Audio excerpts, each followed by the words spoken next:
Rental income जो कि earn की जा रही है रेजिडेंशियल प्रॉपर्टी को लेट आउट करके 1 अप्रैल 2024 से उसमें इनकम टैक्स के अंदर एक चेंज हुआ है। फ्रेंड्स, दो तरीके से रेजिडेंशियल प्रॉपर्टी को लेट आउट किया जा सकता है। एक तो residential property as such residential ही लेट आउट की जा रही है, मतलब जो सामने वाला टेनेंट है वो इसको यूज कर रहा है फॉर रेजिडेंशियल पर्पज ही।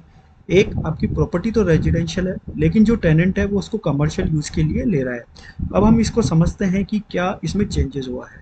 अगर रेजिडेंशियल प्रॉपर्टी एज सच मतलब कि रेजिडेंशियल पर्पस के लिए ही यूज हो रही है, सो फिर उसको आपको इनकम टैक्स के अंदर अब हाउस प्रॉपर्टी इनकम में ही दिखाना होगा। ये मैंडेटरी हो गया है। पहले हमारे पास ऑप्शन था कि हम उसे बिजनेस इनकम भी दिखा सकते थे और हाउस प्रॉपर्टी भी इनकम, लेकिन 1 अप्रैल 2024 से उसको आपको मैंडेटरी हाउस प्रॉपर्टी इनकम ही दिखाना होगा।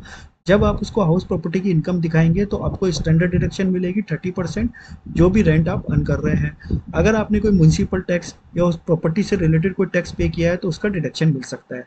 ध्यान रखिए कि रेजिडेंशियल प्रॉपर्टी को आप एज सच लेट आउट करते हैं तो मिनिमम आपको इंटरेस्ट ऑन लोन, अगर आपने कोई लोन ले रखा है तो 2 लाख रुपए का डिडक्शन तो मिलेगा, लेकिन अगर आपने इंटरेस्ट 3 लाख रुपए पे कर रखा है तो उसका भी 3 लाख रुपए तक आपको मिल जाएगा। मतलब जितना इंटरेस्ट आप पे करोगे उतना डिडक्शन मिल जाएगा। इस केस में कोई लिमिट नहीं होती है, सब्जेक्ट टू की प्रॉपर्टी लेट आउट हुई हो। अब अगर जीएसटी के प्रोविजन की बात करें तो फ्रेंड्स, अगर residential property tenant as a residential ही यूज कर रहा है तो जीएसटी भी एप्लीकेबल नहीं होता है, चाहे लैंडलॉर्ड अनरजिस्टर हो टेनेंट रजिस्टर हो। ये क्लियर बहुत है।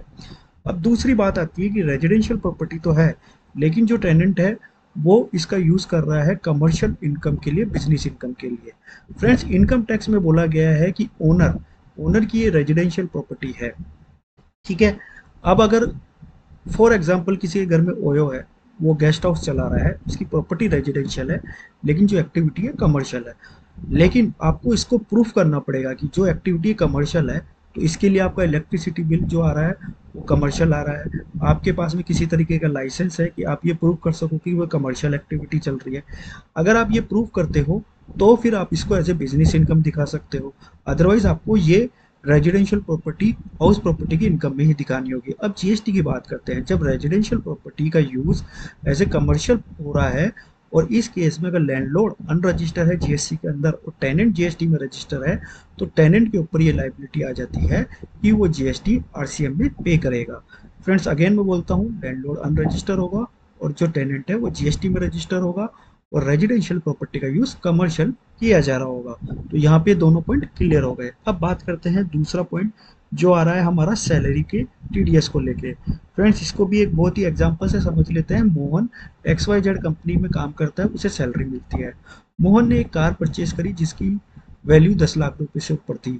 जो कंपनी थी कार वाली, उसने मोहन को टीसीएस डिडक्ट किया 1000। अब मोहन के पास में एक ऑप्शन आ जाता है बजट में, जिसमें मोहन ये बोलता है कि जब उसकी सैलरी पर XYZ कंपनी 10,000 रुपये का टीडीएस डिडक्ट कर रही है, सो जो ये कार वाली कंपनी ने 1,000 रुपये टीसीएस डिडक्ट किए हैं, मोहन अपनी XYZ कंपनी को बोल सकता है और जो 10,000 रुपये की लाइबिलिटी है टीडीएस की, उसको -1000 करके 9,000 रुपये पे ला सकता है। ये एक सिंपल सा चेंज हुआ है। इसी के साथ साथ अगर न्यू टैक्स रिजीम की हम स्लैब रेट की बात करें तो 3 लाख रुपए नील हो गया है और जो स्लैब है 0 से 7 उसको 5% कर दिया गया है। 7 से 10 को 10% और 10 से 12 को 15%, 12 से 15 20% और उसके अब वो डायरेक्ट 30% स्टैंडर्ड डिडक्शन को बढ़ाकर 75,000 रुपये कर दिया गया है, जो न्यू टैक्स रिजीम में ही अवेलेबल है। ओल्ड टैक्स रिजीम में अभी भी 50,000 ही है। वीडियो अगर अच्छा लगा हो तो लाइक शेयर एंड सब्सक्राइब करें। टिल देन जय हिंद, जय भारत, धन्यवाद।